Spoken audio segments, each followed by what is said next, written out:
On the evening of the 7th of October, I rode through the streets of Peking for the last time. In Peking, from the moment the day begins to dawn, the buzz and the bustle of the populace is like that of a swarm of bees. Whilst, on the contrary, the streets of London, at an early hour in the morning, are nearly deserted. In the public streets of Peking, after 5 or 6 o'clock in the evening, scarcely a human creature is seen to move. At which time in London, the crowd is so great, from Hyde Park Corner to Mile End. At 8 in the evening, even in summer, the gates of Peking are shut, and the keys are sent to the governor, after which they cannot be opened on any consideration. The embassy embarked on the 8th of October from Hangzhou. This time they were in yachts that were much smaller than before. The Chinese officers said that it was to suit the low state of the river, but the British embassy couldn't be sure that it wasn't because they'd offended the emperor, and they worried that from now on they were going to be deprived of every convenience that they'd had. But they didn't have to worry, because the Chinese officers had also noticed that the British really liked milk in their tea. So they could always have it for the long voyage, they bought 2 cows that were on the yachts with them. It had been plain sailing for the embassy until the 18th of October, and then they encountered a couple of delays. The first was due to a full moon party. Music and fireworks were left, right and centre around the villages, and so the ships had to pull into the bank for their own safety. And then, because they were about to go upstream against the current, men had to be found to pull the boats along. Unfortunately, most of the men were at the full moon parties, and so they had to wait until those men had gone to bed before they could be dragged out of them again. Thankfully, the men didn't have to work for too long. A good wind sprang up that helped the boat along. And then, they were out of Hebei province and into Shandong.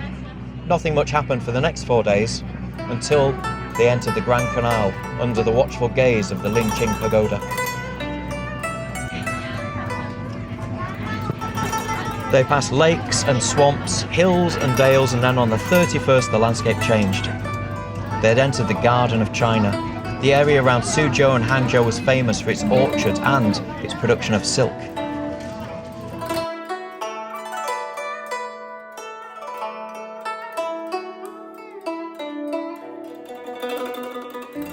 The first part of the voyage was over. They'd come all the way down the Grand Canal to Hangzhou. Some of the embassy party were going to go and join the ships at Zhoushan. But for Barrow and the rest of the company, they were able to do something they hadn't done all trip. They had to wait for 2 days for some of their equipment to be transported over the mountains, which gave them a chance to finally have a day off.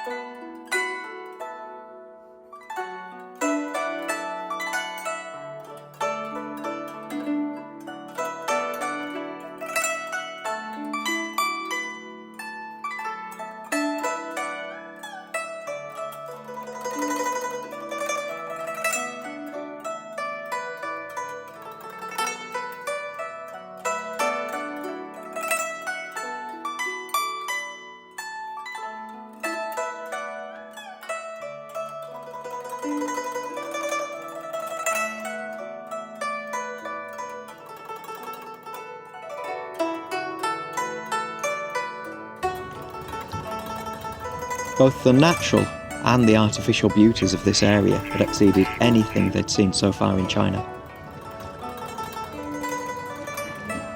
Sir John had organised a cruise for the party, and once they got on board the yachts, one for the guests and one for the kitchen, there were 100 different dishes, eels being among John Barrow's favourites, and then there was all kinds of fruit grown locally, bananas, plums, melon, apricots. The feast did not end. And between the courses, John Barrow got to step outside and do some sketching. He saw the pagoda on the hill, Lei Feng Ta, which is the pagoda of Thunder Mountain. And I can see why he was so taken with this area. It looks like Windermere. It looks like the place where we both grew up.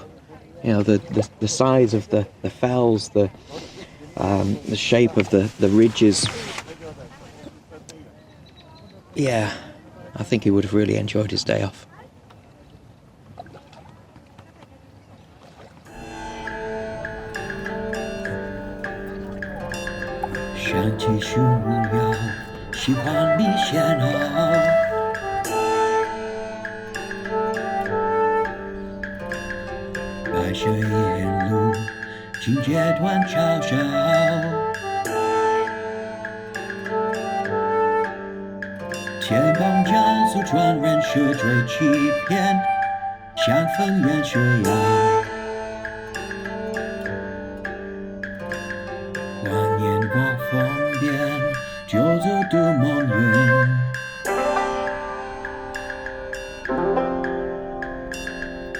不就其实你